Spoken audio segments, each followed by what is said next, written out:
See, this is why I'm challenging the status quo, because they are wrong.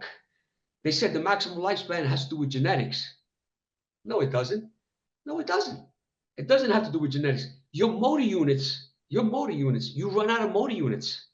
That's why a lot of centenarians die in their sleep and they're healthy. They go to sleep, their diaphragm stops moving because they have no motor units.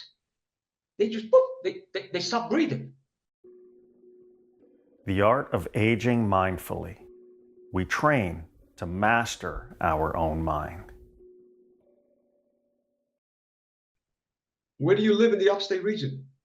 I lived in Manhattan for 25 years. I just moved back to the Hudson Valley. Do you know Rhinebeck, Germantown, Hudson? You know, I know Woodstock? Hudson is about an hour and a half from the city, right? Something like that. 2 hours. 2 hours, yeah. I know where it is. Yeah. So Woodstock is nearby. You know, Rhinebeck we're on this side of the river where the train runs from Manhattan. Yeah, I haven't been there in a while, so I mean, I know Manhattan inside out, though. So Where are you in Germany? I'm really familiar with Germany. I am in Munich, Germany. Oh yeah, I taught in Munich at Jivamukti Yoga Center for a while. Really? You do yoga? I used to teach internationally and tour the world. So Germany receives my teaching super well. And I lived in Berlin for 6 months for a while when I was younger. But Munich, they really love the style of yoga that I do. Okay. What's the name of your yoga? Jivamukti, Jivamukti. I don't know.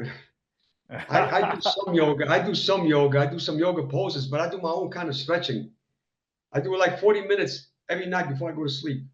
So are you using the breath with the stretches, or are you just static stretching and breathing any which way? I hold every pose for about 40 seconds. I relax every night before I go to sleep. That's like a religion to me. Mm-hmm. I avoid injuries and everything because of this. That's what I got to talk to you about. I have no injuries. I have no injuries. Because of the stretching. Well, it's amazing. Who stretches 40 minutes? What you do, and that you're pain-free. That's the unconventional. I take no medications. I take no drugs. Nothing. I won't even take. When I do feel pain, like right now, I have a little pain in my. I just finished doing a video. I did something for a video that I'm going to post right after I finish with you. I did some sprints. I have a little pain on my quad muscle right now. I have a little pain. I didn't stretch enough. It was cold outside too. But I mean, I know how to get around these little pains. You know, I stretch around them. You know, I just know. So I know. Do you follow all of that high intensity stuff with stretching? You have to. No, you have to. No, wait a minute. I stretch before the workout a little bit. I jog for like 20. You could ask me any questions you want. I jog about 20 minutes, 15, 20 minutes. I jog really slow, not fast, really slow, just to get my blood going. Then I do some stretching, 10, 15 minutes. If I'm going to do sprints, there's a little trick I use that I don't hear anybody using it. I was going to make a video on it. You should do some hops, plyometrics. You know what plyometrics are? 100%. I'm an old athletic trainer. My career started as a CSCS. A lot of people don't do this. Okay, I do plyometrics before I do my sprints because it activates the fast twitch fibers. You understand? And you should activate the fast twitch fibers before you do your sprints. And believe it or not, you won't pull a muscle and you run faster because your fast twitch fibers. I want to dive into this stuff really deep, especially your ideas about Twitch and motor units. Well, anyway, and recruiting them. But I want to talk about how you got into this. Were you always into fitness, or did you have a turning point that got you? Since I was 5 years old. Since I was 5 years old. Inspired by what at 5? Movies? I don't know. I played soccer. I'm from Italy. At 5 years old, I started playing soccer, and I mentioned this in another interview, and I don't know what happened, but I was playing against 9, 10-year-olds, and I was better than them at 5 years old. At 5 years old, I was just fast. I sliding and slipping and all kinds of things. I had the people going crazy on the sidelines. It's a little kid. There was this little kid, and ever since then, I never stopped. 5, 6, 7. I always got to. I played tag. I ran. I climbed, jumped. I played soccer till I was 11, 12 years old. Then I moved to the U.S. and I got into baseball. Now in Italy, they have this little game as kids where it's like it's a triangular shaped wood on both ends. The middle is thick, but then it thins out. You understand what I'm saying? So Yeah. and there's a thing we used to play as kids. We put it at the edge of a rock, we hit it, and it comes up, and you would hit it with a stick. Now, I never played. There's no baseball in Italy. I never heard of baseball until I came to the U.S. as a child in a little town in Italy. So I came to the U.S.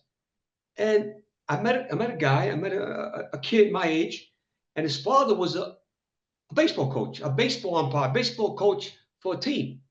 Right? I never played baseball, so he tells me, "Okay, you got to grab the bat." He was teaching me step by step. I got up, bang, bang, bang. I was hitting the ball like crazy. And he was like, "You never played?" And I'm like 11, 12 years old. I go, "No, I never played before." He goes, "Eh?" And that's because of the game I was playing when I was a kid. The hand-eye coordination with the stick was a similar thing. But to make a long story short, I was scouted for the Chicago White Sox when I was 16 years old for a shortstop. Okay, and as I was growing up, like 12, 13, 14, I got into football leagues, tackle football leagues, organized football. I played football. I played organized baseball and football until up to almost 40 years old. And I was into track. I was so fascinated with, let me tell you what happened. I went to college, Marist. Tony, Yeah. Yankees or Mets? Yankees or Mets? I'm a diehard Yankee fan, man. I have the ring from 2000, baby. I have the ring. I have the World Series ring with my name on it and the Twin Towers on it. How do you have that? I was the team therapist and one of the assistant trainers for 2 years. I traveled around the whole country with the team. And when we won. You're talking about, wait. You're talking about I have the World Series ring, 2000, the three-peat ring. I have it with my name on it. It's in my room, 2 doors over. Is that the year Derek Jeter made that crazy play in the World Series? Yes. Where he ran to home plate. It was the interleague series against the Mets, Tony. We played the Mets Intercity World Series. I took the train in Game 5 over from Yankee Stadium to Shea. It was a storybook. I used to live in Shea Stadium. I used to, as kids, we used to collect these things called Dairy Wood Milk. 10 stickers. Do you remember that? You get a free ticket. Yeah. 10 of them. And we used to go look for cartons of milk as kids. We used to get free tickets, and we used to go in Shea Stadium. I lived in there. I know all. But I'm a diehard Yankee fan. Historically, they're the best team. But Steinbrenner was the MVP. That was the year he had Clemens over. He had Mussina. We had Mariano. So I would spend a lot of time with these guys in their recovery because I understand fascia really well. So I'd work on Mariano. I'm a fascia from the 1st to the 7th. So we got to go deep into that. I haven't heard the YouTube stuff on fascia, but I did. There's a lot of things. There's a lot of things I didn't speak about yet. There's a lot of things. Because I'm having issues with my fascia. I opened my dream studio 6 months ago, 5.5 months ago. And ironically, my body started limping. And I think it's related to the fascia. I'm like you, my whole life, I've been working out since super young, never any rest days, no days off. And just when I was getting the advice to slow down and do less, I encountered your work. And it's because I'm a CSCS, I understand motor units supremely well. So when you're saying Jai, don't slow down. What I got to do is I got to get the bounce because nobody talks about losing their smoothness, but my body's getting awkward. I'm bumping into things. The sensation of my feet are getting dull. And I'm a yogi, bro. I'm used to standing on my hands, tying my legs into lotus. There's a difference between everything else and training for motor units. And this is what I'm trying to tell people around the world. Well, that's what's revolutionizing my perspective is listening to that. It's what I'm doing that's different since I listened to your YouTube channel is I understand my weight. I build muscle very easily, very naturally. I'm also like you. I would never touch a steroid. I don't think I need to. So I'm bringing my weight down, the weight to muscle to motor unit ratio thing. It is blowing my mind. It's blowing my mind to think like that. Let me tell you something. In my 40s, I'm about 150 right now. Well, actually, I'm a little more than 150 because I am on like bulk mode right now. I'm going to cut back down to about 138, 140. I am at 3%, 4% body fat. No drugs, no drugs. The reason is that I can feel the difference right now when I'm sprinting. The extra weight I have, I can feel it. And that's why I drop my weight during the summertime when I do all these sprints and do the videos with the sprints.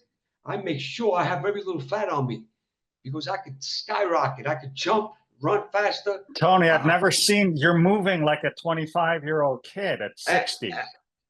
I'm 61. And the thing is, you got these people, you're on TRT, you're on steroids. What are you talking about? TRT steroids. I said, go ahead, take TRT steroids. Let me know if it helps you do this. You know, let me know.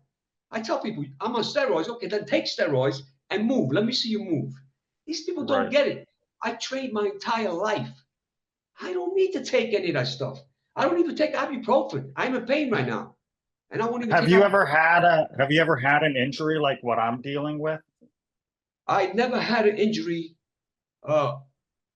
working out or anything like that. But I did I did have accidents. 2 years ago, I had a pin in my hand. I couldn't work out for 6 months. But guess what? I did work out.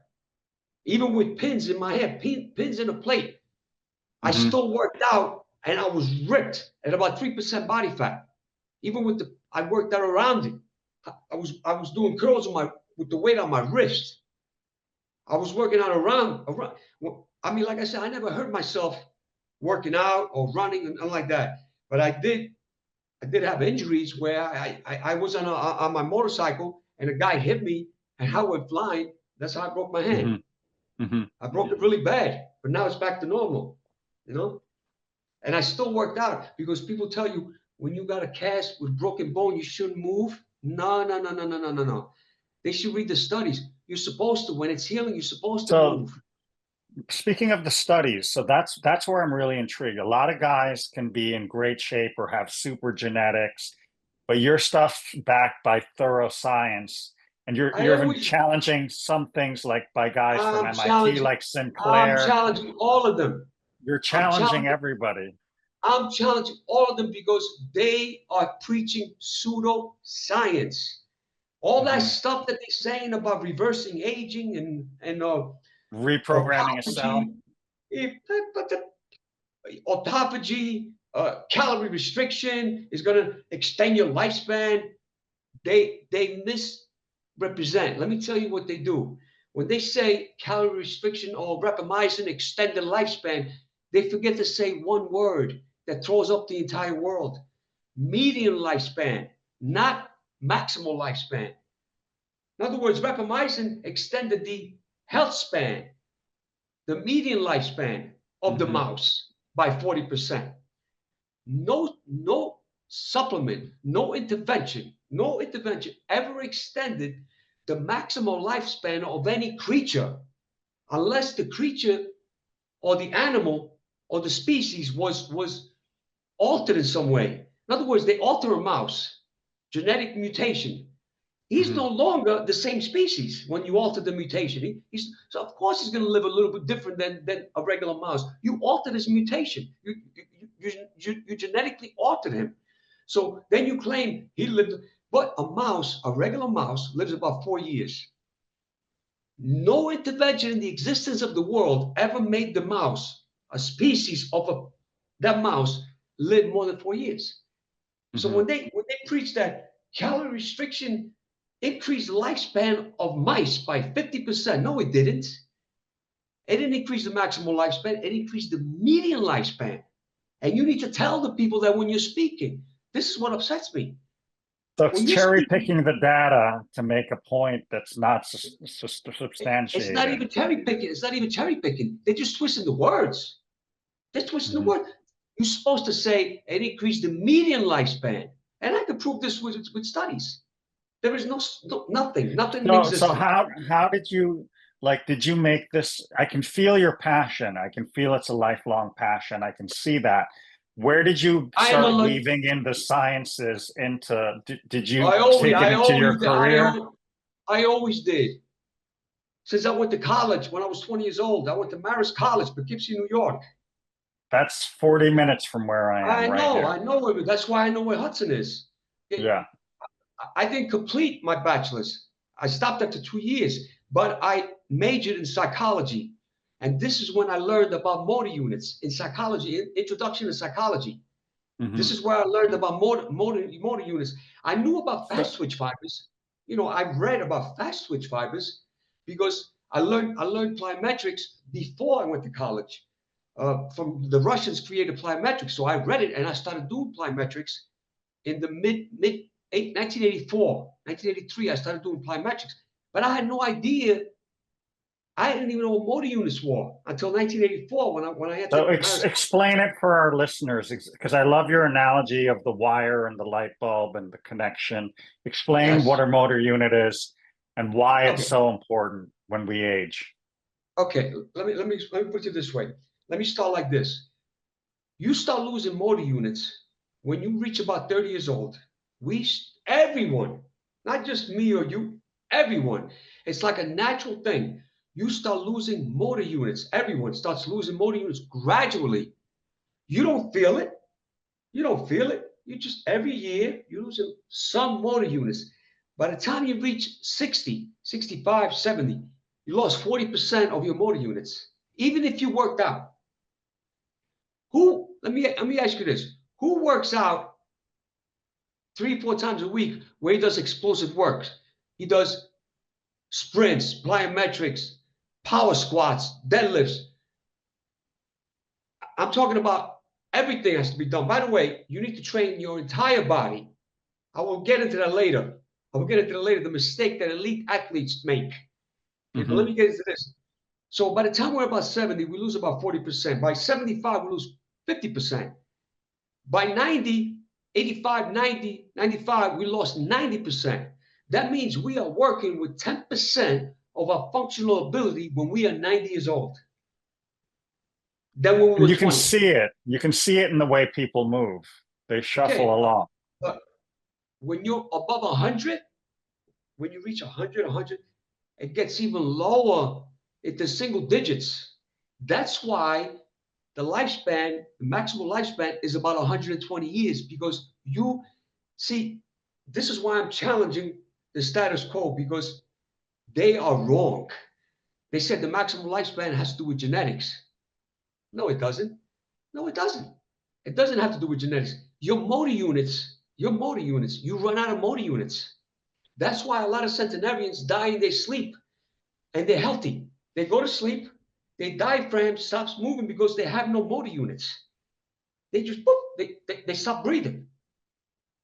This is Define a motor unit for the listeners, though. okay. A motor unit is this, okay? It's a motor neuron and all the muscle fibers it innervates, okay? You get a message, your brain gets a message to move your arm, let's say, right? Mhm. It creates what's called an action potential. An action potential is like an electric impulse that travels to your motor neuron. A motor unit is made up of a motor neuron, an axon, neuromuscular junction. The electrical impulse travels to your motor neuron of the motor unit. Then it has a tail called the axon.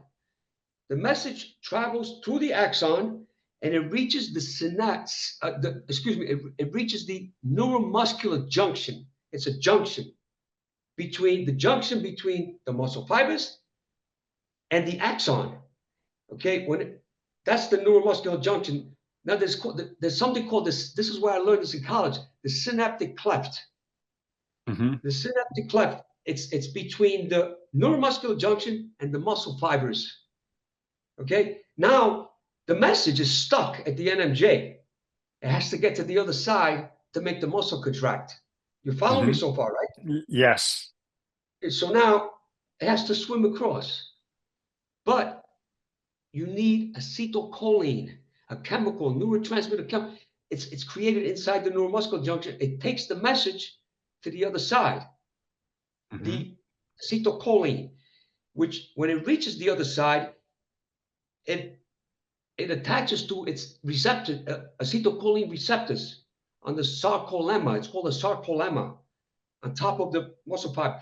Now, once the acetylcholine reaches there and attaches to the receptors, it opens up. I think it's called ligand ion something.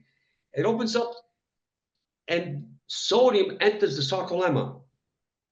Sodium, okay? And if enough sodium enters the sarcolemma, it has to be, I forgot the number, it's 5.5 MV. I forgot exactly what it stands for. I'm doing this out of memory, okay? The sodium enters there. If enough sodium enters, another action potential, another electrical impulse is created, okay? And that travels to, let me try to remember how this goes. It travels to the, from there, it travels to the, I forgot what it's called, man. But the calcium ions open up. Anyway, the calcium, I can't get it in my head. The name of the once the action potential is open, I forgot the name of it. I'm sorry, but calcium ions are created, which cause actin and myosin, two proteins, to slide back and forth, and this is what causes the muscle to contract. Okay, so now what happens when you age? Number one, you start losing these motor units. You start losing. So to back up, a motor unit is a line of communication between the brain and muscle, and the amount of motor units that turn on. Like if I want to curl a 25-pound dumbbell versus a 40-pound dumbbell, I need more motor units to turn on for me to lift the heavier weight. But you're saying with age, we lose motor units, so there's less recruitment naturally, right? Yeah, even if you work out. Even if you work out, with aging, you just start losing these motor units because, especially, let me tell you what you lose first. You lose the type 2X motor units. You have three different types. You have three different types of motor units that control each fiber. In other words, let me explain. You have the slow, low threshold motor units, okay, which control the type 1 muscle fibers, endurance, okay? Slow twitch. Slow twitch. Then you have other motor units, okay, which are fast motor units, but they control type 2A muscle fibers. The type 2A muscle fibers are made up of endurance and power. Intermediate fibers. Okay? And then you have the type 2X muscle fibers, which is pure power. Fast twitch. The only way you can activate those if you do about 90% or more of muscle velocity. In other words, you have to sprint 90% or more. You have to do explosive movement. Use 90% of your power. If you do less, you're activating the type 2A. The first ones we lose is type 2X. Starting at the age of 30. This is what causes us to slow down as we age. The type 2X. Because you retain type 2A and the slow twitch fibers, motor units, you retain those into older age. But those don't make you explode. That's why professional sprinters slow down. Even though they train every day, they still slow down. After 30 years old, think about it. After 30 years old, sprinters, the time starts getting less. I used to watch pitchers. Their fastball from 28 to 32 would go from 93 to 86. You see what I'm saying? At 32, the fastball was sliding away. I don't care how much you train. Unless, see, this is what my channel is about. This is what my channel is about. I've been training my type 2X my whole life because I learned about this. And I still lost. Even though I'm training them, I still lost, but I retained much more than the average 61-year-old. That's why I moved the way I do. Now, to be clear, you cannot regain what's lost, or that's Never. You can never. This is what happens. When you lose your fast type 2X fibers, the slow ones, there's this thing called axonal sprouting. Innervation. The slow twitch fibers try to compensate, but to attach to the fast twitch fiber, but it does attach to it. This helps you move in your, but when it does attach to it, the fast twitch fiber turns into the slow twitch fiber. So now the fast twitch fiber is now a slow twitch fiber. You understand what I'm saying? So nature is slowing you down. Your body tries to fight the loss of the fast motor units. So what it does is it compensates. It's called axonal sprouting. Create an axon to attach to your weakening or basically almost lost type 2X fiber. But when it does that, when it does attach to it, it turns it into a slow twitch fiber. So that fast twitch fiber is no longer fast. And guess what? Even that stops as you age. Even that compensation stops as you get older. You understand what I'm saying? That's why. Yeah. That's why you lose motor units when you reach 75. You lost 50%. No matter, even with the axonal sprouting, even with the new innervation, even the process cannot be stopped. This process is irreversible.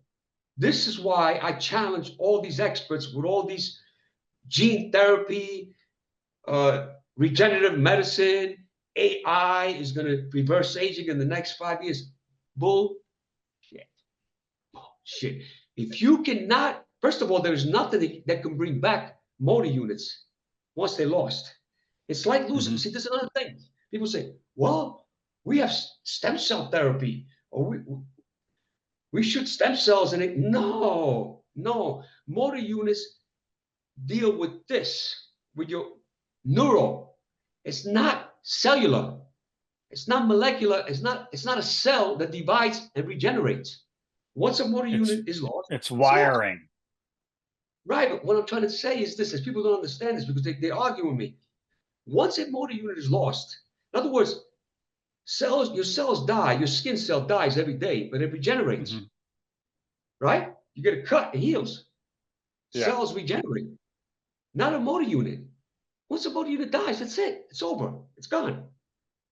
Nothing can bring it back. No stem cells, because you would have to, first of all, even if you hack the entire brain to control, well, we'll get into that later. Let's get. Let me. You got me hyped. You're riled up. I love it. I love it. If you cannot slow down the loss of motor units, if you cannot slow them down, forget about regenerating. You're not regenerating motor units. Not even AI will regenerate motor units, because it's like losing an arm. It's a physical structure, but it's cellular, but it's a physical structure. Make it bigger. I lose my finger. Okay, I lose my finger. This is an analogy. No gene therapy, no regenerative medicine, none of that is going to bring back my finger. Even if it makes me young again, my finger will still be missing. You understand? The only thing that's going to bring back that finger is a time machine that's going to take you back to the past. It's like losing your arm. It's like losing your arm, but it's on a cellular level. It's a physical structure you lost. No Yamanaka factors, none of that. None of that stuff will bring back that motor unit. Because if you could, it will bring back your lost arm. It's the same principle.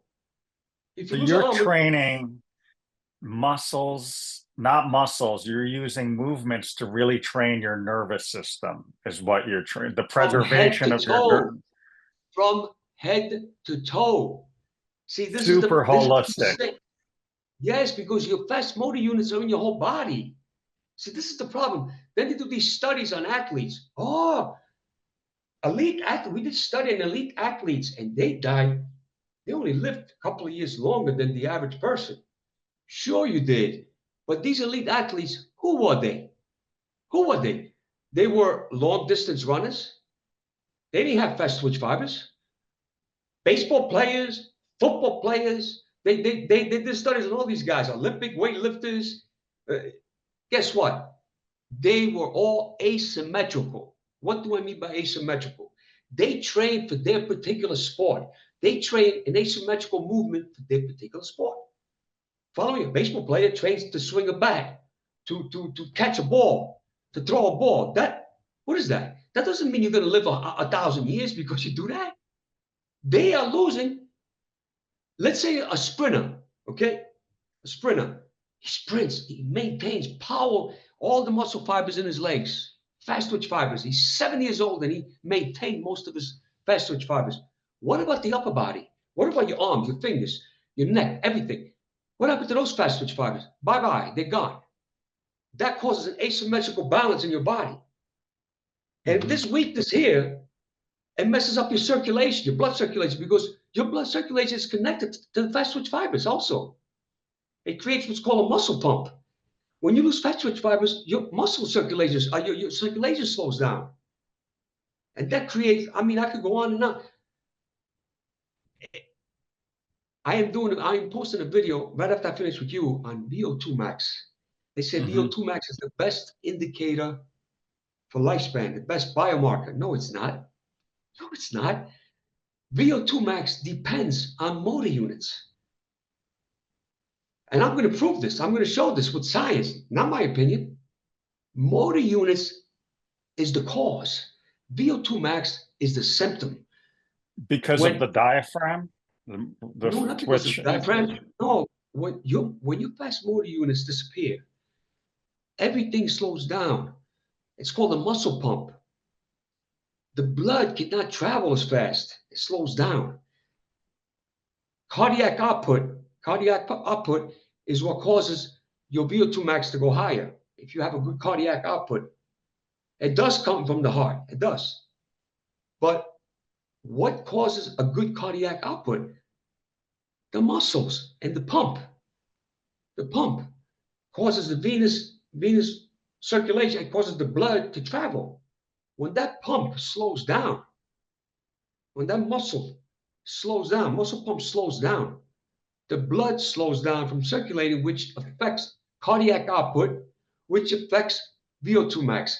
VO2 max, when it's low, with age, VO2 max is reduced. Even if you train forever, running, you could train you could do all the running you want. VO2 max will drop. Guess why? Guess why? I'm going to show it. It's exactly aligned with the loss of motor units. Identical.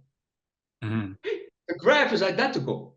In other words, VO2 max drops along with the motor units. Now, if you lost 50% of your motor units, you cannot increase your VO2 max to above that because there's less motor units. Because the pump's not happening. The circulation is not happening. It will never happen again. No venous return isn't happening as well as it could. Yeah. It will never do it, no matter how much you jog, no matter how much you run. That's why old guys, even if they train really hard, they can't increase their VO2 max. They can only increase it about 15 to 20%. You get a 70 person in their 70s, and you have him training. The most he will increase his VO2 max is about 15 to 20%. Why can't he go to 30% or 40% or 50%? Because the motor units won't allow it. The loss of motor units won't allow it. It is scientifically impossible for that VO2 max to increase by 50% because there's not enough motor units to push the circulation, the cardiac output. I'm going to show you all. I'm going to show all this in the video. I'm going to publish soon tonight when I finish with you. Yeah. Now, are you doing this to inspire people, or do you coach older people on aging well, or? No, I just did this on my channel because I'm sharing my story. This is what I'm doing. I'm like experimenting, but I am experimenting with science, not like oh, I'm going to take this supplement. Or I put it this way, all the hallmarks of aging that they have, the 12 hallmarks of aging, they're all theories. Genomic instability, telomere attrition, all of the mitochondrial dysfunction, they are all theories of aging. Motor unit loss is not a theory. Motor unit loss is a fact. You experience it, you see it. You're the only guy on YouTube talking about it, but you can open a science textbook and find the facts laid out in 2 seconds. And But nobody nobody's. That's why your channel stopped me in my tracks, and I'm like, I got to reach out to this guy because I understand this principle. But nobody is discussing this. You could be in perfect health. Everything. You're 100 years old. You have the biological age of all of these magic tests. Oh, I have a biological age 30 years younger. You ever hear these guys? Sure you do. Let me see you move. These 60-year-olds on influencers. I just took my next biological test. It told me I am 30 years old. Oh, really? Okay, let me see you move like a 30-year-old. You can't. Yeah. You didn't measure your motor units. These tests don't measure motor units. You understand what I'm saying? Yeah. These tests don't. If they tested the people's motor units, there will be all men, all of them. All of them will be their age or older because they are sedentary. They work out, they do pull-ups, push-ups. So I'm listening to you and I'm thinking we need a measurement for one's neurological age, not just the telomere unwinding. Biological age. You can't measure motor units completely. You can measure it on how they move and how they jump. Electric yes, it could be done to certain muscles. They have to create something that measures all your motor units in your body, how many you have left.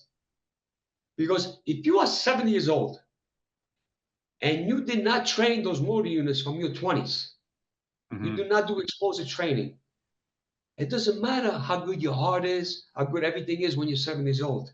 You are going to be frail, just like an ordinary person that never worked out. Because those motor units are lost just like the ordinary person. You forgot to train them. See, this is the thing. Regular resistance training trains the type 2A fibers, not the type 2X. Pull-ups. So the key is speed, is what you're saying. Speed, power, agility. Yes, it has to be 90% or higher to activate the type 2X fibers. Wait, 90% what of the intensity of your perceived maximum? In other words, 9 out of 10 perceived exertion? Exactly. It's called the maximum velocity, MVC. I forgot what it stands for. MVC. It's the maximum velocity. I just can't remember. But anyway, what I'm saying is this. When you sprint, okay, you are hitting your fast 2X because you're sprinting, you're running at full speed. You're 90% or higher. You're almost running at 100%. If not at 100%, you are hitting your type 2X fibers. When you do isometrics, somebody wrote me, well, what about isometrics? They hit, there's studies that say they hit the fast twitch fibers. I answered the guy, yeah, you're right. It does hit the fast twitch fibers, but you forgot, there's one thing that you forgot. They hit the type 2A. Because when I do isometrics, I do everything. When you do isometrics, you're going like this, or you're doing this, you're doing this. You're not at 100%.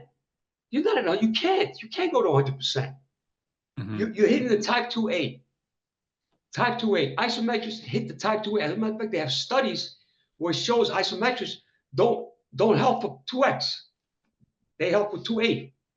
So you could do isometrics, and when you reach 90, you're going to be frail, just like a guy that never worked out. So is this type of thinking for someone who hasn't worked out? Could they start doing this at 50 and preserve what's left? Or do you have to start from young, like you and I? You could start. You could start at 50. You could start at 40. You could start at 70. But all you're going to do is preserve the ones you have left. Right. You're not going to bring back. You're not going to bring back the 2X that are gone. There's no magic pill here. I try to tell people, I'm sorry, man. What do you want me to do? You didn't train your whole life, and you think you're just going to start and you're going to get the type 2X back? No. It doesn't work like that, because if it did, you would It's live to 200 years. preservation. Because if that was true, you get a 90-year-old to jump. Some of them do. They will go back to youth, but they don't. That's why you're 90, you're moving slow. You're moving slow. I don't care what you do. I don't care. You have these 80-year-olds. There was an 80-year-old man. I forgot his name. I respect these guys. I haven't lived that long, so I respect them. They lived that long. I haven't yet. But there's a big difference. There was an 82-year-old man on a channel being interviewed. He goes, I feel fantastic. I take follistatin shots. Oh, they work for me. They do this and that for me. Okay, let me see you move. That stops everything. It does all this and that for you. Let me see you move. You're 82 years old. Okay, show me. Show me what these follistatin things did for you. If you cannot move like a 50-year-old or 60-year-old or 40-year-old, you are 82 years old. I don't care how you feel. You understand what I'm getting at? No matter how perfect your organs are, your motor units are gone. That's the foundation of your body. That's the foundation of your body. That's the foundation. Once they're gone, I don't care if you live to 100. This is why 100-year-olds, 90-year-olds, no matter how healthy they are, they still move slow. The ultimate demise is frailty. Frailty is the ultimate demise with these motor units. I don't care how healthy you are. This is why no one is going past 120. There is nothing right now. If you cannot stop the loss of these motor units, I don't care what you do. I don't care, gene therapy, stem cells, all these magic interventions. Nothing will make you live past 120, because nothing can stop the human body. For some reason, it was programmed to lose its motor units by 115 years old, 120 years old. It's programmed to lose all its motor units. Now, I dare any scientist to challenge me on this, to challenge me. There is nothing. I got to take a drink of water. Hold on. There is nothing. There is no intervention that can stop or slow the loss of motor units but power exercises. Nothing else can do it. Nothing. So what type of movements would you recommend people focus on at 50 and above, if they're in their 50s? They got to do the best they can. They got to compare themselves to themselves, first of all. Because people, they see somebody run and sprint and jump a box really high. Well, I got to do the same thing as no, you don't. You do what you can do. If you could jump 1 foot, if you're 7 years old, you could just jump 6 inches. Do it. Do it. Hop on it 10 times. Take a break. Don't get hurt. If you can't run, get on a bike, put it on hard, put it on high, and bicycle fast for 10 seconds. As fast as you can do it for 10 seconds. No more than 10 seconds. After 10 seconds, your type 2A take over. From 0 to about 10 seconds, 8 seconds, 10 seconds, your type 2X. When you're running full speed, right? Let's say I'm running 200 meters. Okay? And I'm running. The first 8 seconds, I use up the type 2X fibers. After that, up to 2 minutes, you use the type 2A muscle fibers, which is the type. Okay? Then after 2 minutes, you start using the type 1. That's normally around that time. It's not perfect for everyone, but around that time. That's how it works. That's why the first 8 seconds, you need to go all out. You don't need, if you want to hit the 2X, you have to do something the first 8 seconds at full speed. So you need to be high intensity for a box jumps, portion of your workouts. Well, me, like, I really respect Peter Attia, MD. I think he's a genius, you know. But I don't agree with him. I don't agree with his workout at all. I'm sorry, I just don't. Guy's a genius, but he's focused more with endurance than, I mean, he does do workouts to train the fast twitch fibers. But I think what I think he's doing is he's thinking in terms of what's sustainable. Like you're amped. I'm amped. We were born amped. We were doing this since we were young. We've never taken a break. The average person doesn't have this mindset. They're not really interested. They're willing to slow down and stop and not explore the science. Then you're not into longevity. Right. That's the bottom line. You're calling yourself a longevity doctor. You're making people train as if they're running a marathon. You need to make people train for longevity, not a marathon. So you don't agree with the zone 2 work that burns fat? No, not at all. Not at Walking? all. Zone 2 training is for marathon runners, cyclists. I'm not training to be a cyclist or marathon runner. I'm training for longevity. So I mean, without motor units, there is no VO2 max. In other words, if motor units went down to zero, there would be no VO2 max. There VO2 would max be no depends life. on exactly. Exactly.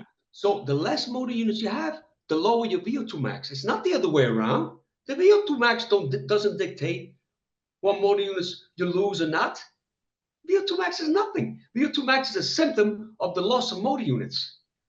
Yeah, and I'm going to prove this. The more motor units you lose, the lower your VO2 max get, no matter how much endurance training you do. That's what Peter T is forgetting to tell people. No one mentions motor units when it comes to longevity. Not one scientist. There is no studies. I'm writing a study, by the way. I'm writing a study. I'm going to get it published. A scientific study. I'm going to get it published. Remember me telling you that. On my theory, the motor unit theory of aging. Because actually, it's not a theory. As I said, all the other interventions, all the other hallmarks of aging that they're talking about are theories. They are theories. There's no proof. Motor units is 100% proof. You're experiencing it. Let's talk about the aging and the need to bring your body weight in a place that balances with the diminished motor unit. Because exactly. Tony, I was weighing in at 198 and I'm going to be 50. And my peak yoga shape, I was 167. That's when I was most free with my body to do anything I want. Here's why. Now, when I listen to your theory, here's why it makes sense. Because you have less muscle mass with more neuronal activity and more neuronal connection to that less muscle mass. So it could do wild stuff. The levels of control I had with my body were wild. I didn't think about it until I'm 5'10".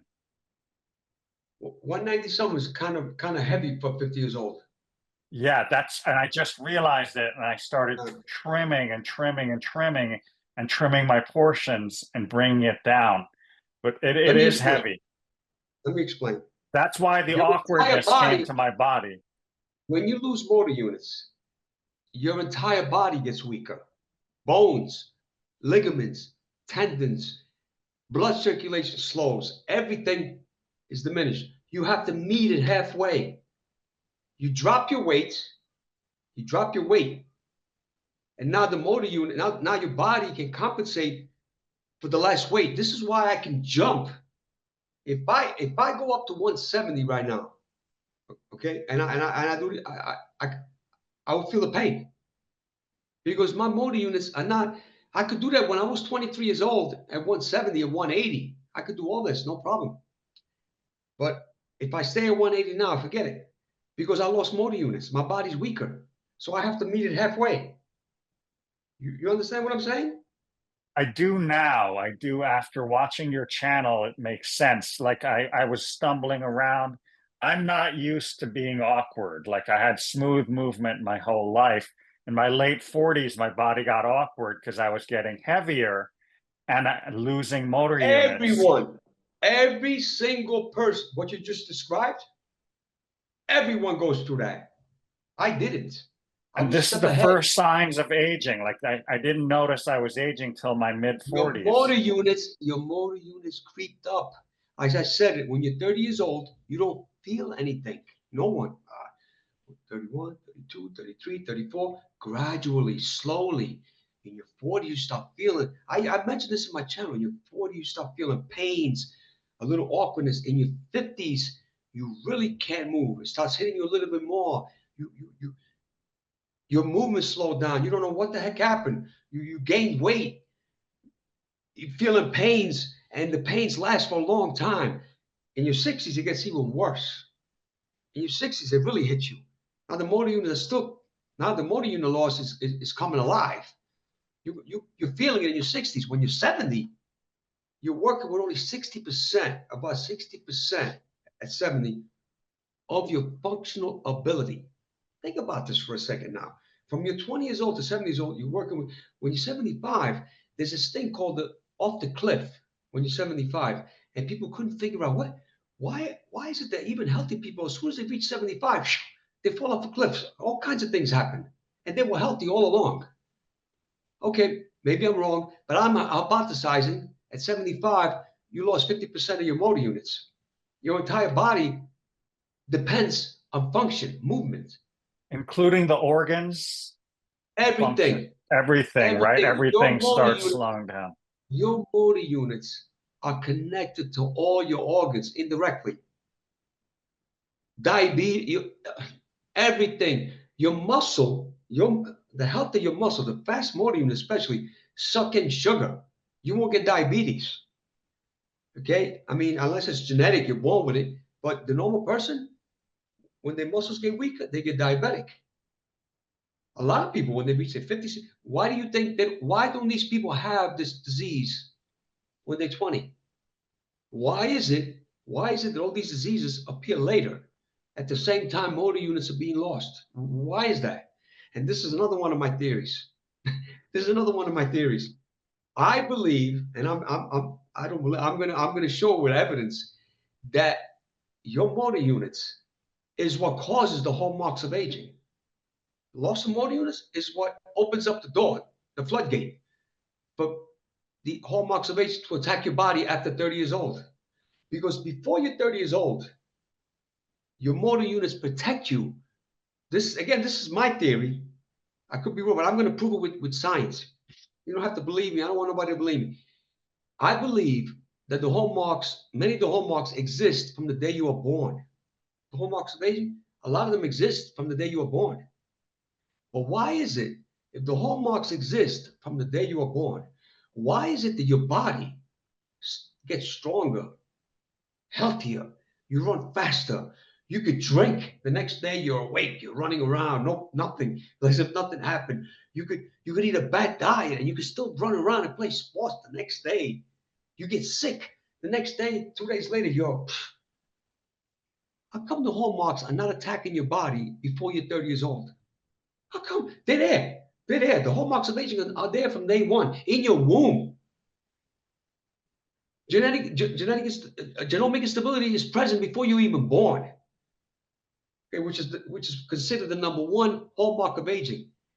Why isn't it destroying your body after the age of 30? You ever notice people start getting all kinds of ailments, diseases after the age of 35, 40? They start getting all kinds of ailments. Diabetes starts getting in. Why?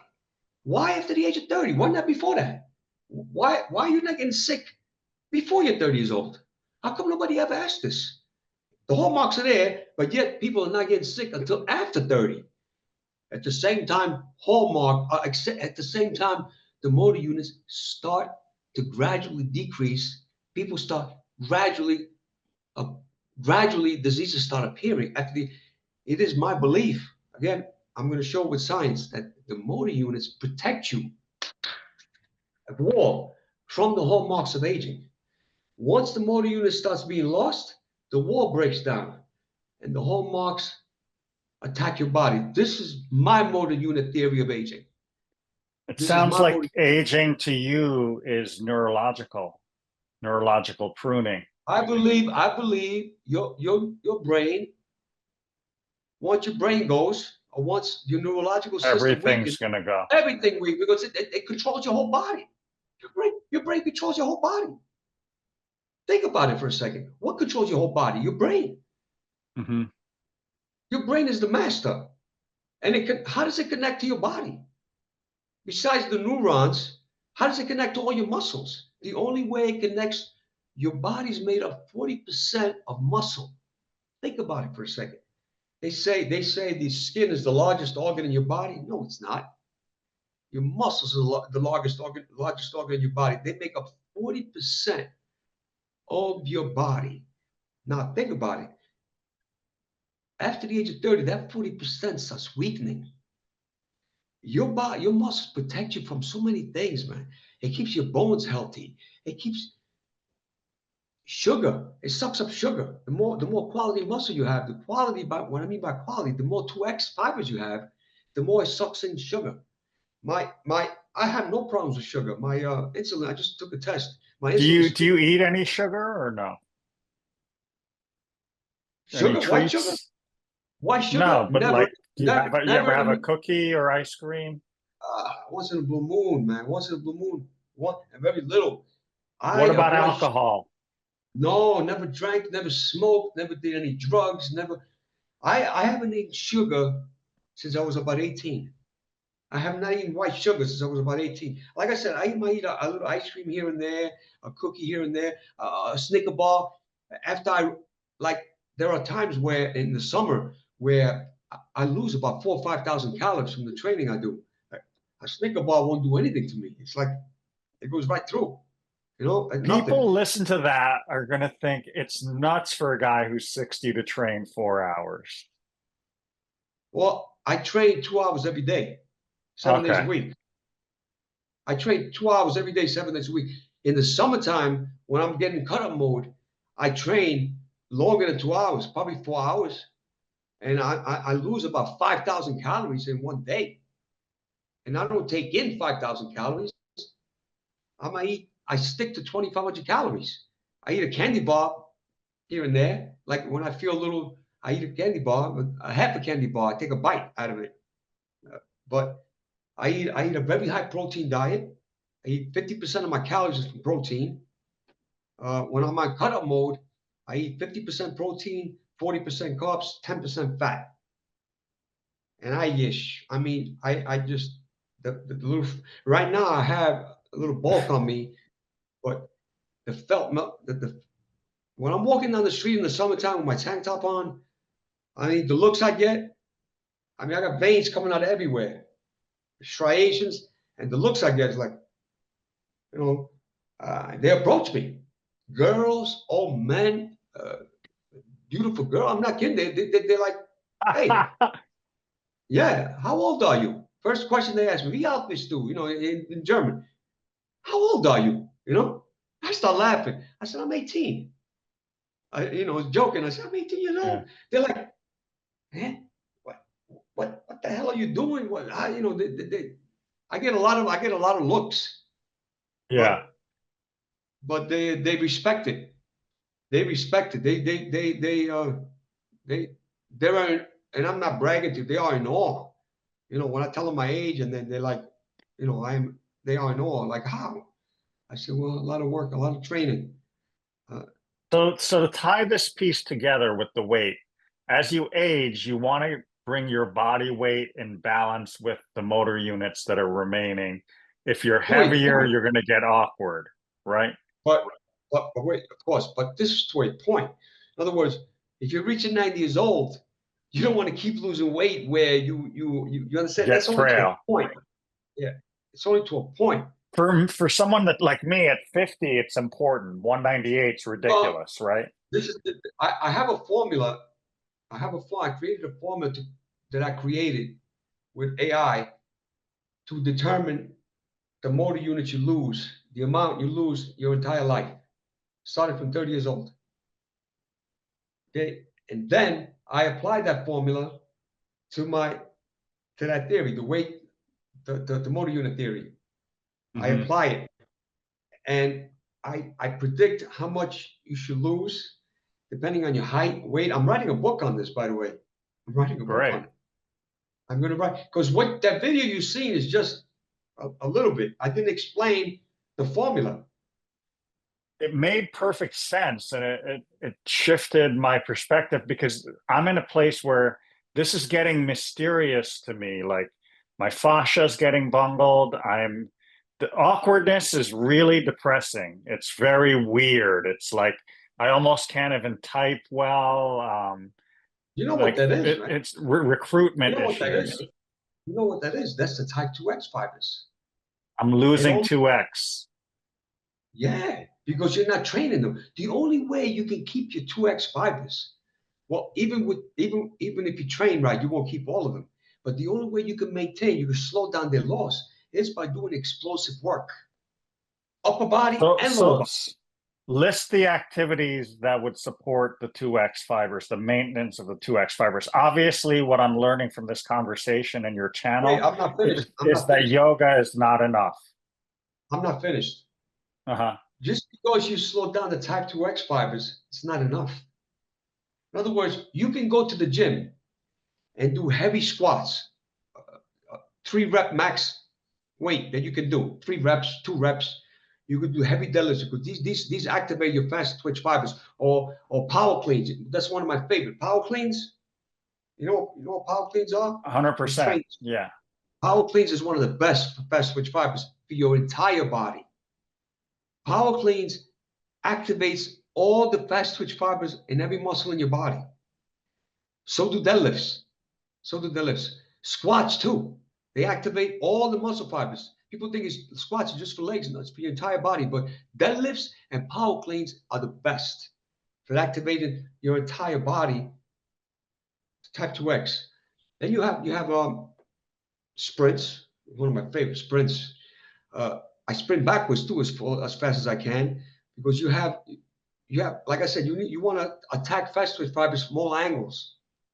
Okay, then you have box jumps I do. Then you have these agility drills I do, zigzagging full speed. Okay, you can even do if you can do muscle ups, but do them fast. They activate type 2X. You can do pull-ups, weighted pull-ups fast, as fast as you can. They are any you can turn any exercise into a type 2X with Why do you do core work fast? I found that interesting. That's the first video I found, and it blew me away. Nobody, you have to see some of these guys when they do that. You ever see some of these guys? Some of these influencers, they do their abs. They go whap, whap.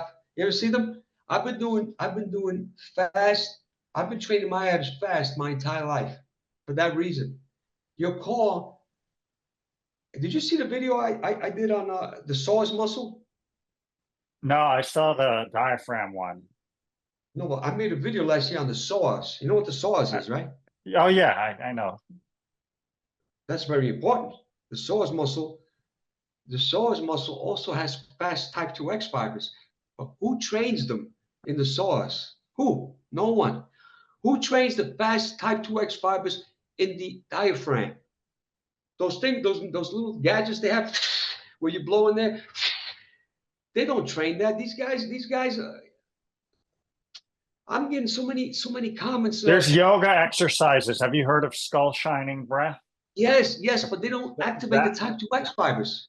That's a rapid fluctuation of the diaphragm in and up repeatedly. Now, that I got to check into that. That might activate. Maybe. I got to check into that. Yeah, it's like breathing out fast, really like snapping the belly and focusing on exhale. It lifts it. I don't think it activates the type 2X. It doesn't. Now, if you do that, and I'm gonna do by the way, I'm doing a follow-up video on that video. The best way to activate the type 2X fibers in your diaphragm. You need to be upside down.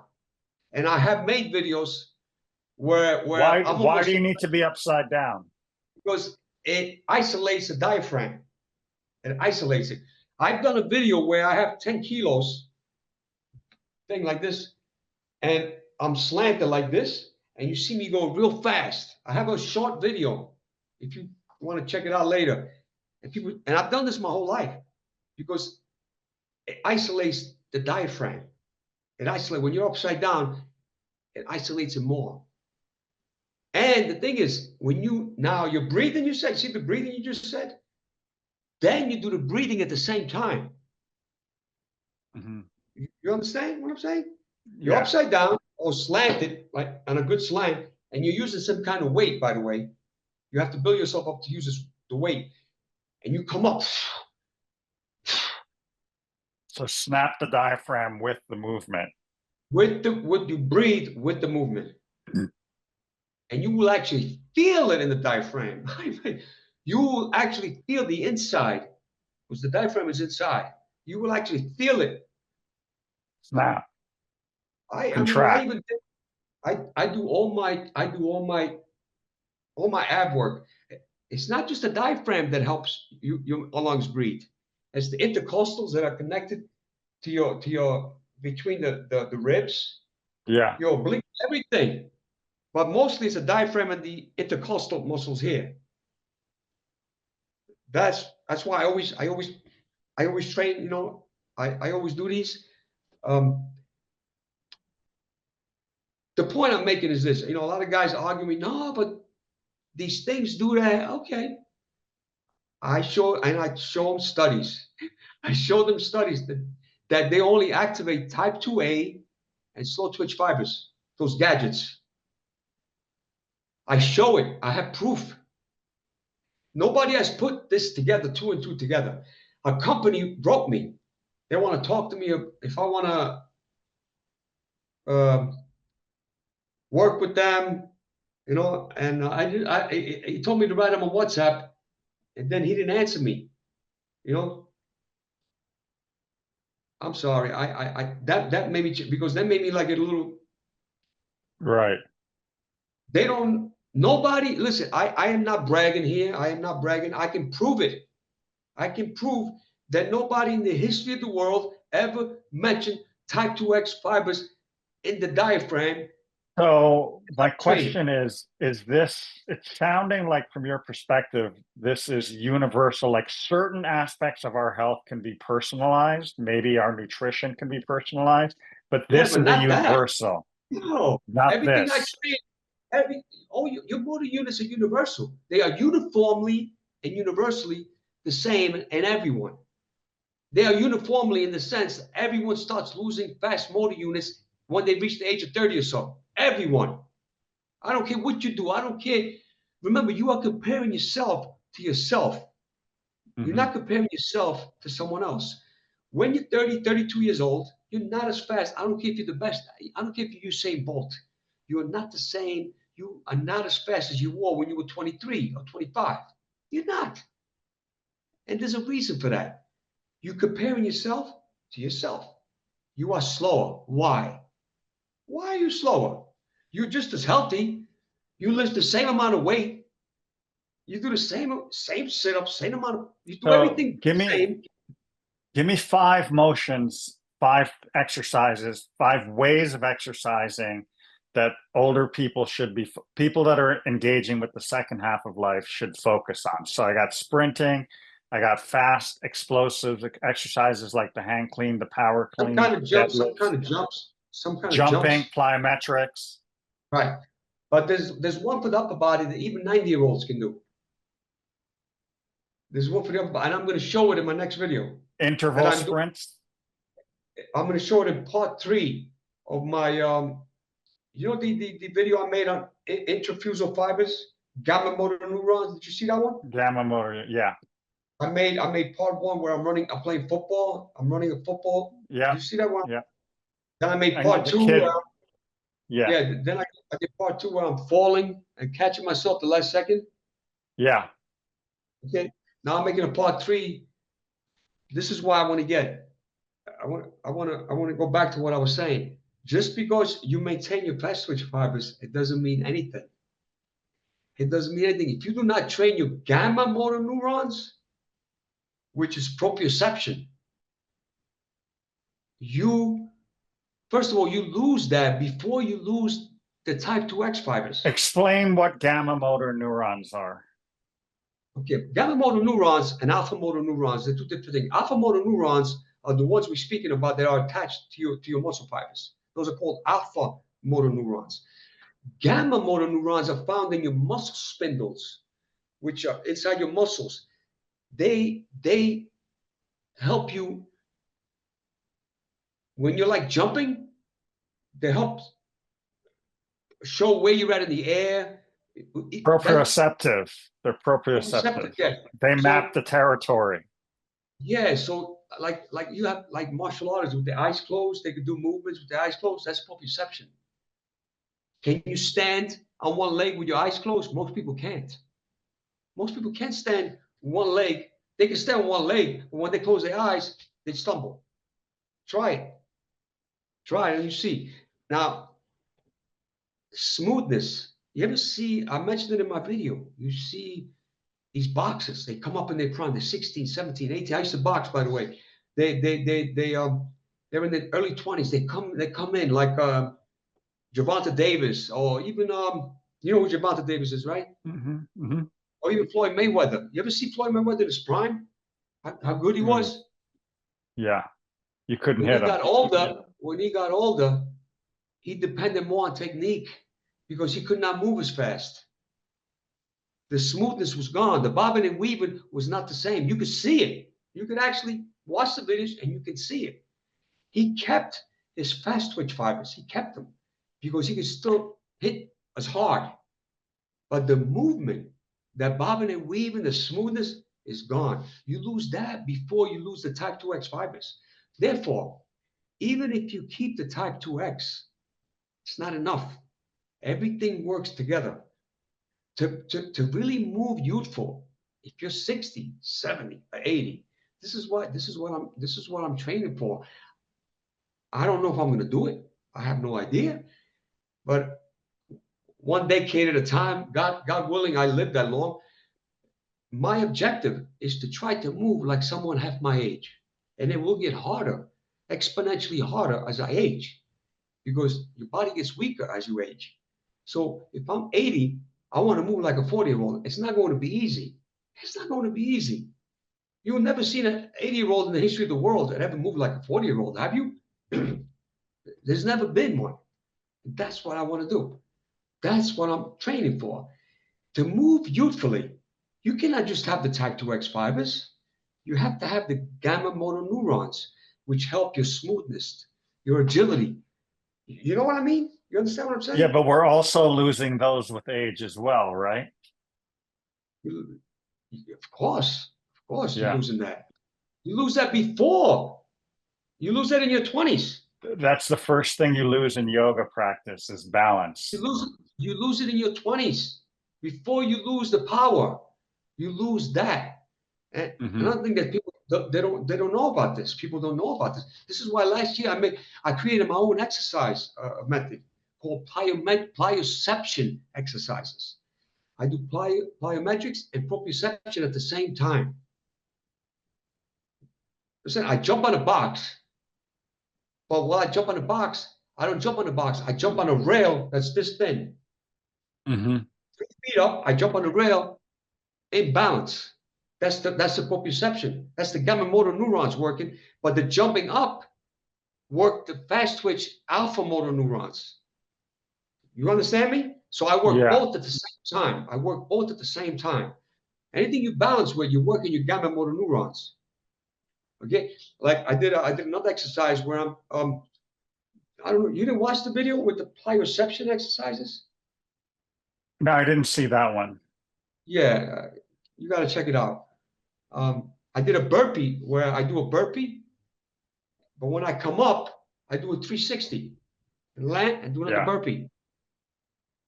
You know, people think it's easy at 60 years old to do a 360 and land smoothly on your feet. Not you gotta come up with the burpee, and when you come up, you spin and do a 360 back down to the same location and do another burpee. And very hard to do.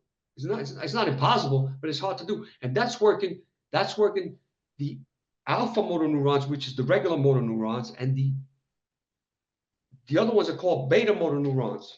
Excuse me, gamma motor neurons, which is the proprioception, where you're spinning in the air and you're landing smoothly. That works the gamma motor neurons. But the exploding up, when you're doing a burpee, it works the fast motor neurons too at the same time. And I have other exercises. The exercise I'm going to show in part 3, they are going to be shocked. No, I'm not kidding you. I'm going to do it for the beginners, intermediates, and advanced. So all three groups can do easier version and the hardest version. There's one I'm going to do. I'll tell it to you right now. There's one I'm going to do. You ever see Spartan races where they climb up a 6-foot wall? Some of them, got the 8-foot ninja walls. courses. They have 6 wall and 8-foot walls in the Spartan races. But I'm doing one where I jump on a 6-foot platform 6-foot platform where I run up and just use one hand. I climb up and use one hand to climb on top. I spin around, jump back down smoothly like a cat and sprint. That's the advanced one. That's just one of the exercises I'm showing up, but I'm going to do a few more. It's not easy to do to climb up there with one hand. It's very hard to do. That helps your upper body. I am curious. I think we can talk all day about movement and exercise, but before we tie it together, I just remembered. It's called the sarcoplasmic reticulum.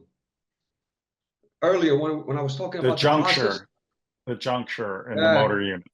Sarcoplasmic enters, then it travels to the sarcoplasmic reticulum, which releases calcium ions. Then the calcium ions activate the actin and myosin to move back and forth. For the movement to happen. It's called the sarcolac. It's been so long. Yeah. It's called I'm interested, Tony, for you to talk a little bit about people listening to this volume about recovery. And before we go, I want to talk about the mental health and social connection that's a part of aging well, if that's important to you. But first, recovery. What do you do for recovery from this high volume explosive stuff? Well, I don't do explosive stuff every day. I don't do it every day. So talk about timing and recovery. I train my entire body. 40 minutes, before I go to sleep, out of the 2 hours I work out, 40 minutes is stretching, which I do before I go to sleep. I take a very hot shower. To warm up your muscles. Not only that, very hot shower helps any soreness you may have the next day. It will stop it. It softens your body. Any stiffness you have. I do this every night. Every single night I do this. Religious, 365 days a year. Now, what exactly do you want to know? What do you want to know? Like how much rest should you be getting? What's the tempo related? Okay. Like when you train fast. I have the exercises I do. I never do the same muscle twice in a row. Actually, by twice in a row, you mean 2 days in a row? Yeah, actually, I try to wait 48 hours to hit that same muscle again. Sometimes 36 hours. Do you think it's contraindicated for me to be doing yoga every day because of repetitive stress syndrome? No. Well, I guess yoga is not the type of exercise that puts really harsh stress on your bones and your muscles, is it? You don't load the bones too much. It's body weight. Yeah. It's calisthenic. I stretch every day. No, it's not even calisthenics. I stretch every day, man. It's really, the fascia is so important. The fascia is what causes the pains. Yeah. The tightness of the fascia is what causes the stickiness pains. The stickiness of the fascia, the dehydration of the fascia.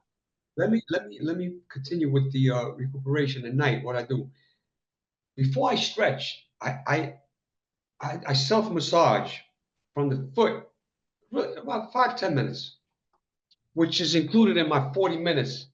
I do 30 minutes of stretching, but the 10 minutes I do self-massage from the toes. I go upwards like this. With your own hands or with tools? With my own hands. With my own hands. I put lotion. I go all the way up my leg. I do one leg at a time. I go when I reach my leg. When I reach here, I keep going up. And I make everything go here. I do my arm here. I do my arm, my fingers here. I do the other side the same way. You'll be surprised. You will actually be surprised how that loosens up your body. Just that little thing there will loosen up your body. Then I go into my stretching. Well, after I take the hot shower, I do what I just told you. I make sure everything goes into my chest cavity. Everything. Your blood, it pushes your blood. It helps your fascia, by the way. Mm-hmm. It's like a fascial massage. And then I go into my stretching. and then I go to sleep. I wake up the next day, I feel like, let's go. Do No you pain, sleep still. 8 hours? Nah, You I don't haven't need slept it? 8 hours. I haven't slept 8 hours in years. I sleep 7. I sleep 7 hours, like a baby, like a baby. And I wake up 7 hours. No matter what time I go to sleep, I sleep 7 hours. I don't know why. I Your just the circadian rhythm, your organs are in tune with yeah. The thing your is, movements. the circadian rhythm. I stay up. I stay up to 2, 3 o'clock in the morning every night. I wake up 10 a.m. I wake up 10 a.m. every day. Are you retired? Uh-huh. That's I wake amazing. up 10, I wake up 10 a.m. every day.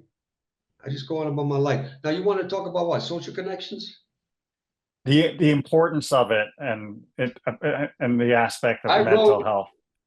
I I wrote something on social connections. It depends on who you are. Okay. Now, when you say social connections, are you talking about your family, uh, friends? Friends, a partner, good Yeah. connections to other people. So okay, but that's what I'm talking about. When they say social connections, they are not talking about your family. If you really go into the definition of what they're talking about, they're not talking about your family members. They're talking about, you ever see like they mention about the Okinawans, they have meetings, gatherings. That's what they're talking about when they say social Mhm. connections. That's the way I interpret it. You know, everybody has a family member that they could talk to. You know what I mean? I don't understand what they're saying because But at your level, like, there's guys your age who a social connection is meeting at a bar and having 2 beers. And I know you don't drink. So I don't. what are your, I have friends. who's at your peer level? What are your friends like? My girlfriend, some couple of guys. Most of my friends are in New York or Italy. I'm in Germany temporarily. I have a few friends. I go drink coffee with them and things like that. Sometimes I meet with them. I chat with them on WhatsApp. You know, when they come to Munich, go eat a dinner or whatever. You know, girls, guys, whatever. But I don't go to gatherings. I don't go to parties. I don't care for them. But I'm invited to all kinds. you're self-sufficient. You're more of a loner. Yeah, yes and no. I'm not, I don't consider myself alone. I can go and talk to anybody I want, anytime I want. No, I have no problem interacting with people. It's just that there's a difference between being lonely and being alone. There's a difference.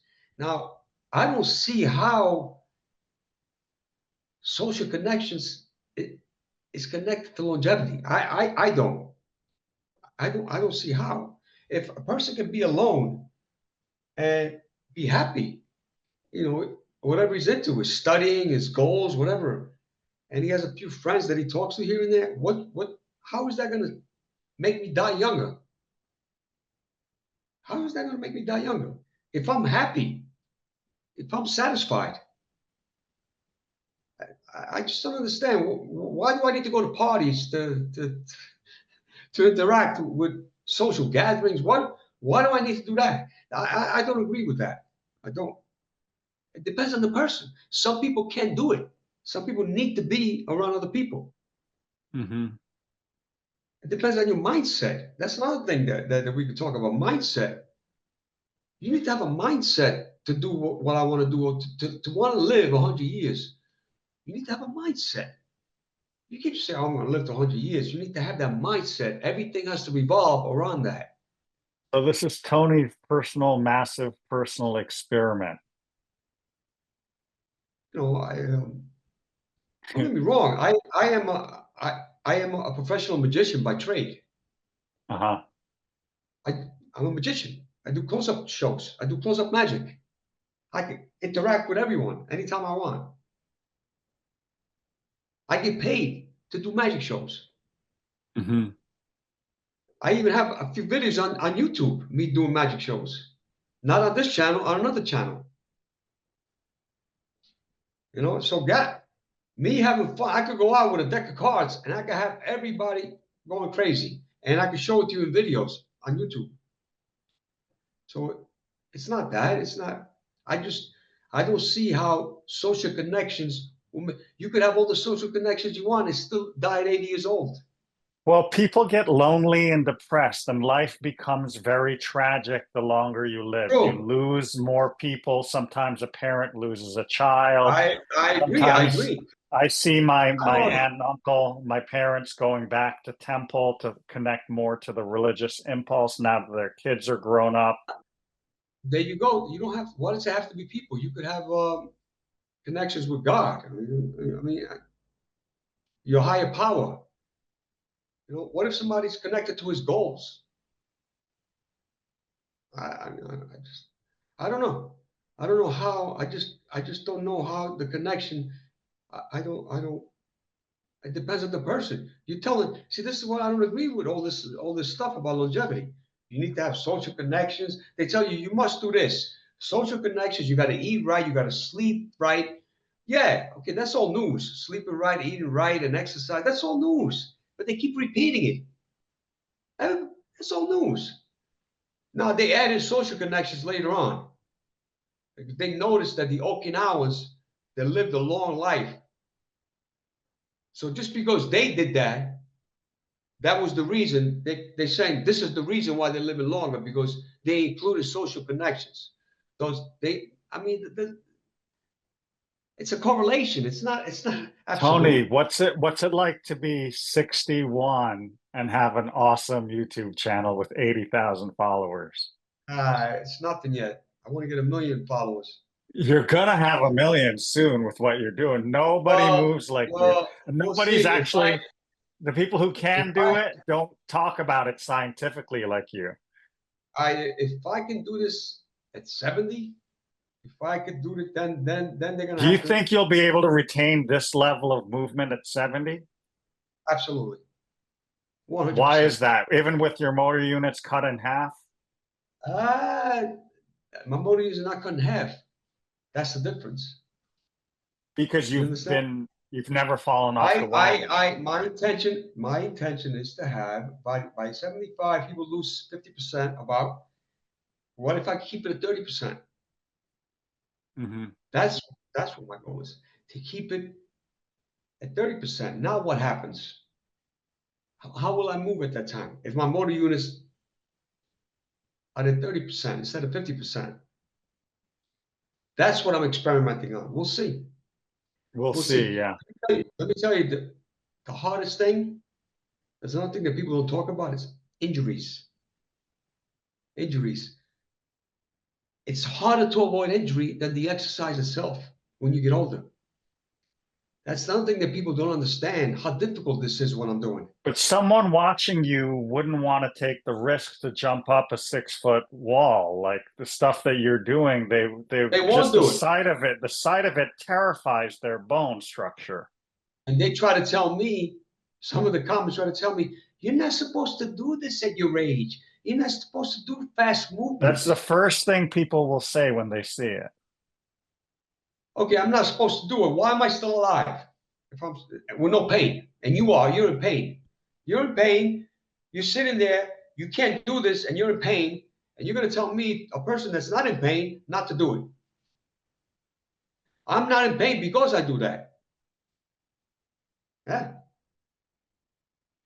You understand what I'm getting at? People Yeah, can't do yeah. that. So they try to justify in their, what do they call that? They try to justify somehow why he's doing it, why he shouldn't do it. Cognitive dissonance. You know what cognitive dissonance is? Yes, yes. You know, they need to like balance. Like, no, he's doing this because he's doing drugs.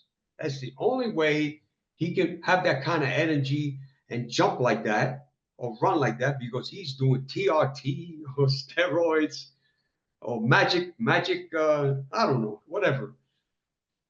No, I don't do any of that stuff. I don't do any of that stuff, man. I'm only So 150 some pounds, man. If I did steroids, I'd be forget it. you look jacked, man. You're ripped head to toe. You have a six pack at 60. It's incredible. Tony, as we tie it together, I want to know if you've weeded through the biohacking sphere and if you could isolate 3 to 5 supplements someone in the second half of life should look into and consider taking. Easy. Easy. I What give you are top they? 5. Easy. Creatine, number 1.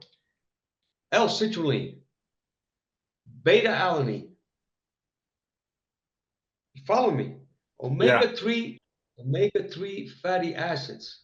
for your I take the nerves. Carlson brand, Mm-hmm. Carlson.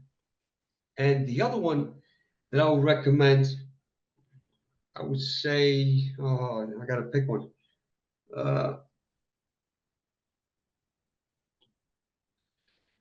Quercetin would probably be there.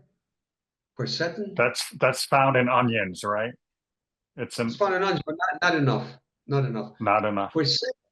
Quercetin. Why I like quercetin? I take 500 every day, by the way. 500 milligram every day.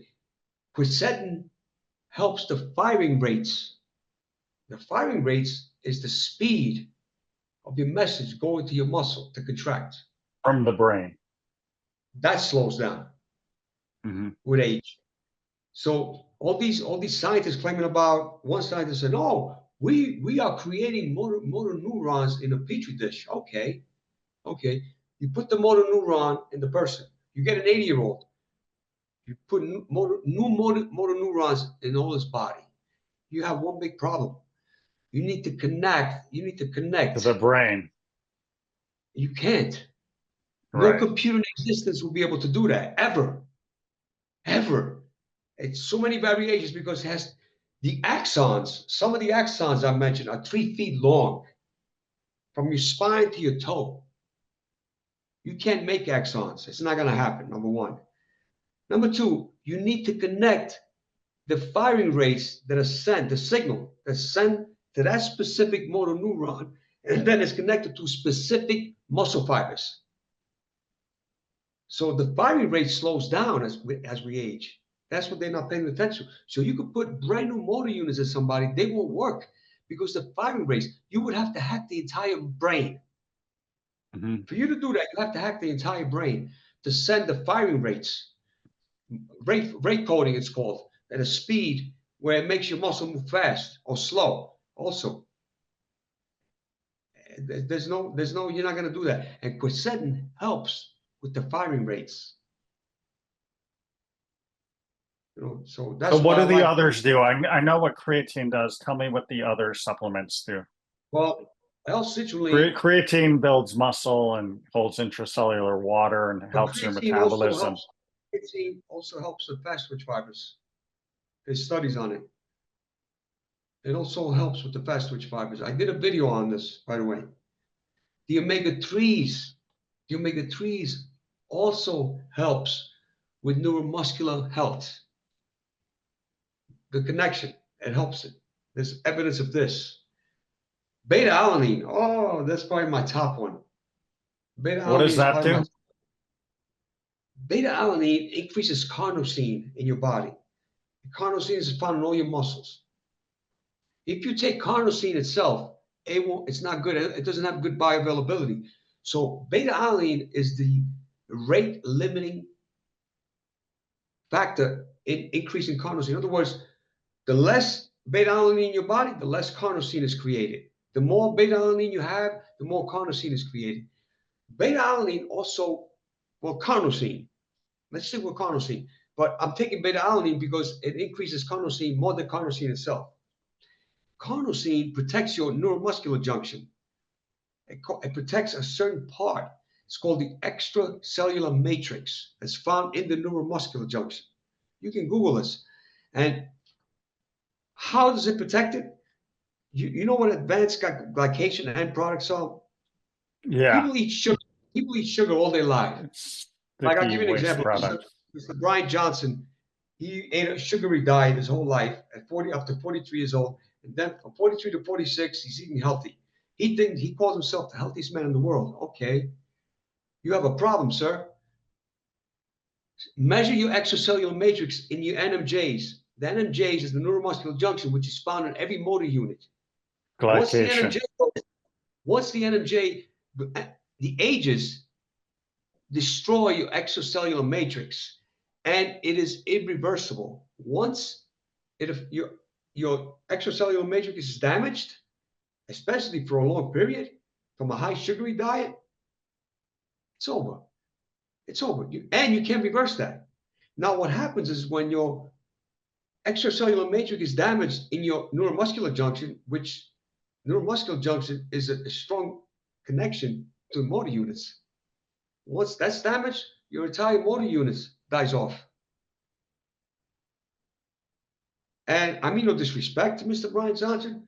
All he has to do is show everyone how he jumps and moves and runs, and you will see the awkwardness. You will see the awkwardness. And I mean this with all due respect, not only to him, but to all of them. You know, these people got into longevity recently, in the last 5 years. What did you do before that? What was your diet before that? You can lose weight and stay and get healthy again. You could decrease your blood pressure, but you cannot reverse the damage done by ages. You cannot reverse that. And it damaged your extracellular matrix in your body. And it cannot be reversed. And it can be measured. And all he has to do is measure it. And you'll see what I mean. Maybe you should get it. But anyway, I'm not talking about it. I'm talking about in general. That's what beta-alanine comes in. Beta-alanine protects you. It decreases age and it protects you from ages. Age is advanced glycation product is happening naturally in your body. It's not just eating sugar. It happens naturally and over the years. And beta-alanine slows that process down. I take 20. They recommend taking 46 grams a day. I take 20 grams a day. I take 5 grams 4 times a day. L-citrulline, oh, are you kidding me? L-citrulline is another one. L-citrulline is better, is for blood circulation, for microcirculation. I take L-citrulline because it helps with microcirculation, and you need microcirculation to bring nutrients to all your muscles, to all your organs. You know, that's why I take those. Those are the 5. Brilliant. Yeah, those. I mean, I may recommend others, but the first four I definitely will recommend: creatine, L-citrulline, beta-alanine, and omega-3 fatty acids. 100%. I will take those for the rest of my life every day. I'm taking those for the rest of my life every day. Amazing. All of them protect your motor units. All of them. All 4 of them. Tony, you've shared a wealth of information and knowledge, but it's your experience, and I enjoyed learning about your frame. You're in control of your frame of mind and your mindset and your outlook. You're not easily influenced. You've been on this path for a long time, so it's inspiring to me, man. I have to heal my injury, lower my weight, and then get back to some speed training, some shadow boxing, some jumping, some jump rope. You won't be in pain when you lose that weight. Because you're affecting the whole fascia, the whole system. Elastin goes down with age. Your fascia is weaker. Your ligaments, your tendons are weaker. Your muscles are weaker. So you need to have less weight. Because if you have more weight, they can't handle the extra weight. Yeah, and there's the awkwardness. And that, not only the awkwardness, the pain, shoulder pain, chest pain, knee pain, hip pain. This is why these pains are happening. It makes sense. It makes sense. I'm super psyched we had this conversation because the YouTube videos were a portal, but now again, look, I mean no disrespect to anyone. I mean, the theories are fascinating. The longevity theories are fascinating, but I'd rather stick to what's proven. Motor unit loss is proven. It's not. I do think science will open up some doorways and new peptides that are perfected with quantum computing and AI, drug modeling. I think stuff's only one problem. they will not bring back motor units that are gone. Your brain, yeah. No, I'm talking about motor units. Yeah, Motor brain units to that body was in. connection. But besides that, that's even the hardest thing, the brain to body connect. I don't care what quantum computer you have, you won't be able to do it. The thing is, I'm saying is that the motor units that are lost, if you're 70, Right, you are lost motor lost. units. There is nothing that will bring them back, regenerate them. Nothing. Yeah. It cannot be done. Even if you implant new ones, let's say I implant young motor units, your body can't handle them. Your body won't be able, first of all, your body won't be strong enough to handle them. Well, they won't be connected to your head. Number one. But let's say they magically connect them somehow. The rest of your body has to be youthful also to be able to handle the new motor units, your ligaments, your tendons. Right. Everything has to be the same age as your new motor units, or else it won't work. Good luck with that. Good luck with that. You know? Thank you, Tony. Where can people find you besides the YouTube channel? I Am Longevity. It's a brilliant name. That's the only place. That's the only place. That's the only place. I'm not on any other social network. Well, I highly recommend that channel for anyone interested in learning how to live longer and staying younger longer. It's an amazing body of work that you have.